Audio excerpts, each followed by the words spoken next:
P T I کی تو دلچسپ بات یہ ہے کہ ڈی آئی خان میں انہوں نے تقریباً ساری سیٹیں جیتی ہیں، تو جو ہاری ہیں آپ کی پارٹی نے تو وہ تو جیت کے بیٹھے ہیں. تو اگر کہیں کہ جی وہاں ہوئی ہے دھاندلی تو وہ تو کہہ رہے ہیں ہمیں اور ملنی چاہیے 30-40. نہیں تو میں گزارش کروں جی، ایک بات ہم نے بڑے وضاحت کے ساتھ ان سے کہی کہ جی دھاندلی تو ہوئی ہے لیکن ہماری نظر میں تو دھاندلی آپ کے لیے ہوئی ہے. اچھا آپ نے کہا کہ آپ کے لیے ہوئی ہے. آپ کے لیے ہوئی ہے، اور پھر آپ صوبے میں اتنی بڑی اکثریت دے گئے ہیں اور چند سیٹیں بچ گئی ہیں، ان کے لیے بھی آپ روڈ روکے ہوئے کہ یہ کیوں کسی اور کو مل گئی جی. تو یہ چیزیں آپس میں دوستانہ ماحول میں ہوئی ہیں. اچھا آپ نے ان کو بتایا کہ دھاندلی تو تمہاری ناظرین. تو آپ کو بیسکلی اس میں نہیں دقت کہ جو آئین سے ہٹ کے، اداروں کا رول تو آئین سے ہٹ کے ہے سیاست میں. جنرل مشرف جب تھے تو اس وقت آپ لوگ 2002 میں آپ نے وہ اکرم درانی صاحب چیف منسٹر تھے، اس وقت جماعت اسلامی کی آپ کی کوئی ڈفرینس بھی ہو گیا. پھر جنرل مشرف نے وردی جب پہنی، ایل ایف او تھا، آپ نے سائن کیا. تو ہم کیا سمجھیں کہ پہلے آپ کو لگتا تھا کہ جو غیر آئینی چیز ہے جس میں آرٹیکل 6 آ جاتا ہے، اس وقت آپ فرماتے تھے کہ وہ ٹھیک ہے، آپ کو لگتا تھا ٹھیک ہے، اور اب آپ کو لگتا ہے غلط ہے. وہ تو اس وقت موضوع بحث نہیں ہے. نہیں میں آپ سے پوچھ رہی ہوں کیونکہ آپ کی ایک اتنی دور اندیشی ہے، آپ کی سیاست ہے، آپ کے لوگ آپ کی طرف دیکھ رہے ہیں کیونکہ آپ نے پوزیشن اس وقت لی ہے، تو سمجھنے کی کوشش. آرٹیکل 6 تو اپنی جگہ پر ٹھیک ہے یا نہیں ہے اپنی جگہ پر، لیکن اگر اس ملک میں اس آرٹیکل کے ہوتے ہوئے جنرل ضیاء الحق کا مارشل لا بھی لگا، پھر مشرف صاحب کا مارشل لا بھی لگا، اسمبلی کے ایسی تیسی پھیر دی انہوں نے، اور نامزد اسمبلیاں، یعنی کبھی دنیا میں آپ نے نام نہیں سنا ہوگا کہ اسمبلی بھی نامزد ہوتی ہے اور اس کو شورا کا نام دیا گیا. تو یہ ساری چیزیں ہم نے دیکھا تو وہ ایک غیر مؤثر قسم کا دفعہ ہے. اور اس طرح آئین کو مکمل طور پر ختم کرنا یا جزوی طور پر ختم کرنا، اور اگر جس نے یہ جرم کیا تو جو لوگ ختم کرتے ہیں وہ اتنے طاقتور ہیں کہ اس آرٹیکل 6 کی کوئی اہمیت ہی نہیں رہتی. اور ابھی آپ نے دیکھا پچھلی حکومت میں جب ایک جج صاحب نے مشرف کے خلاف فیصلہ دیا تو آپ نے دیکھا اس پورے عدالت کو اڑا دیا انہوں نے، اور پھر سپریم کورٹ نے کہا کہ اس کو اپ ہولڈ کرتے.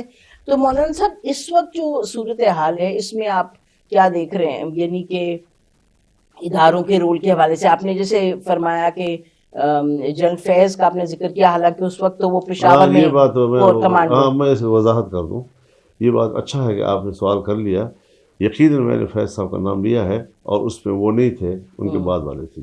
جی ٹھیک ہے، بالکل ٹھیک ہے. اچھا تو جب وہ ووٹ آف نو کانفیڈنس میں آپ نے فرمایا کہ آپ کو لگا کہ دوست کہیں گے کہ آپ عمران خان کو پروٹیکٹ کریں، لیکن پھر آپ کی حکومت میں آپ حصہ تھے، پی ڈی ایم میں آپ کی ڈپٹی اسپیکرشپ تھی اور پھر 2 منسٹریز تھیں.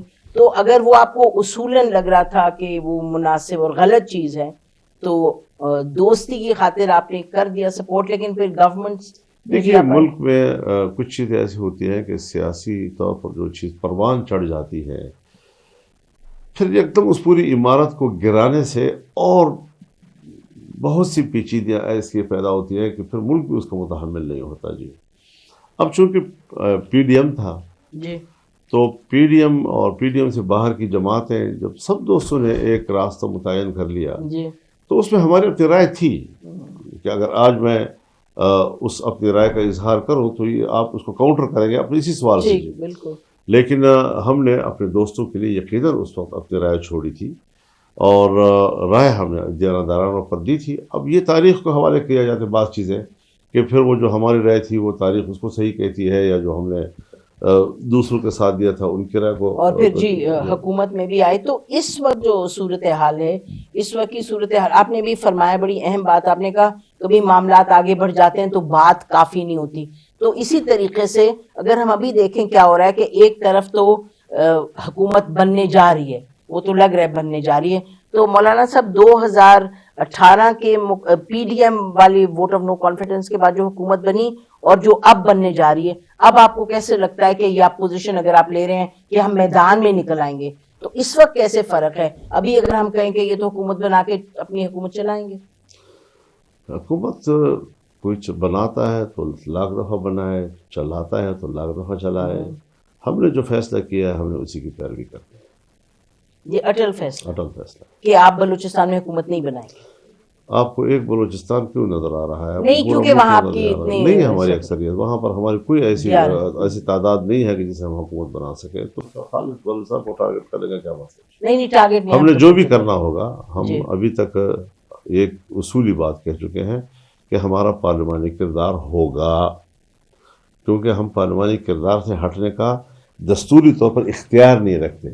نہ میں بطور پارٹی کے امیر کے اختیار رکھتا ہوں، نہ میری مجلس عاملہ اختیار رکھتی ہے، نہ میری مجلس شورا اختیار رکھتی ہے. یہ فیصلہ جنرل کونسل کو لینا پڑتا ہے.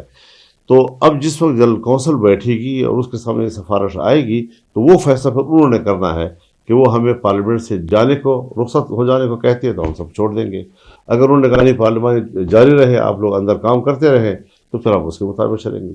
مولانا صاحب، اگر جو آپ نے فرمایا کہ اور حکومتوں کو یہ نہیں لگا کہ اس میں دھاندلی زیادہ ہوئی ہے، لیکن پی ٹی آئی تو سب سے آگے کہہ رہی کہ دھاندلی ہوئی ہے، اور پی ٹی آئی کے لوگ آپ کو آ کے ملے بھی ہیں، تو ان کے حوالے سے آپ کچھ فرمائیں گے کہ آپ کس طریقے سے دیکھتے ہیں اس سفر میں جو آپ کا ہے، کس طرح آپ کا ساتھ ہو سکتا ہے؟ میرے خیال میں اس میں آپ لوگ پہلے قدم کو آخری قدم ہی کہتے ہیں. یہ ہمارے ملک کا ایک ٹرینڈ چل رہا ہے. میں تو آپ سے پوچھ رہی ہوں. اور ہمارے صحافی حضرات بھی جب سوال کرتے ہیں تو جس چیز کا ابھی ہم اس کو ابتدا بھی نہیں کہہ سکتے مکمل، اس کا فوراً سوال جو ہے اس کی انتہا و انجام پہ ہوتا ہے. سر میں نے تو پوچھا کہ میں نے تو آپ سے پوچھا یہ ہے کہ آگے کیا ہوگا. آپ ملے میں ذرا عرض کروں، آپ کو پوری طرح علم ہے کہ جمعیت علماء اسلام اور پاکستان تحریک انصاف کے درمیان کتنے فاصلے ہیں، اور ان کے بارے میں ہماری سوچ کیا ہے، ہمارا نظریہ کیا ہے، اس پر ہمارے اعتراضات کیا ہیں، اپنی جگہ پر قائم ہے.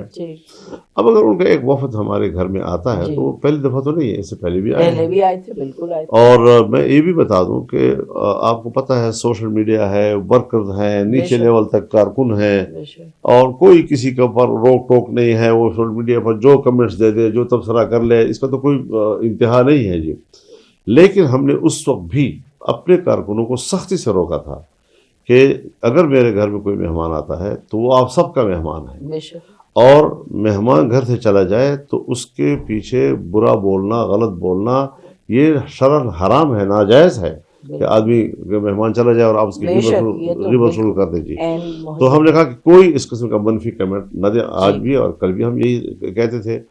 اور اگر ایسی کچھ ہوا بھی ہو تو میں نہیں سمجھوں گا کہ پھر وہ اچھا ہوا ہے، چاہے جس لیول پر بھی ہو.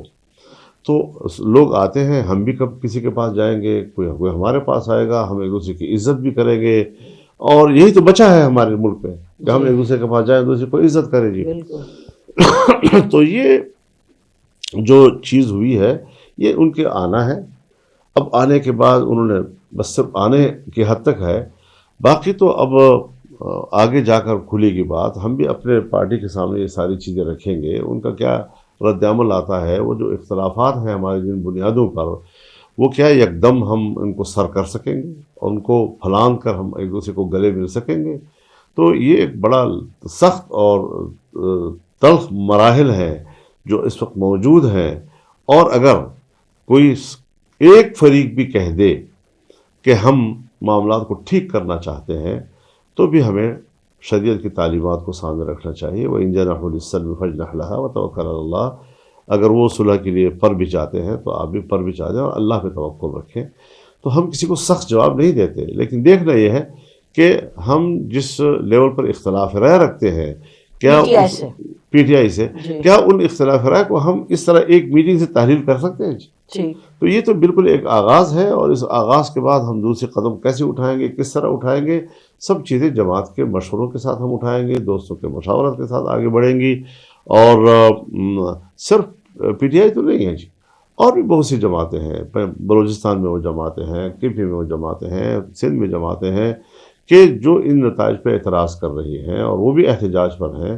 ہم ان سے بھی رابطہ رکھیں گے جی. پی ٹی آئی کی تو دلچسپ بات یہ ہے کہ ڈی آئی خان میں انہوں نے تقریباً ساری سیٹیں جیتی ہیں، تو جو ہاری ہیں آپ کی پارٹی نے تو وہ تو جیت کے بیٹھے ہیں.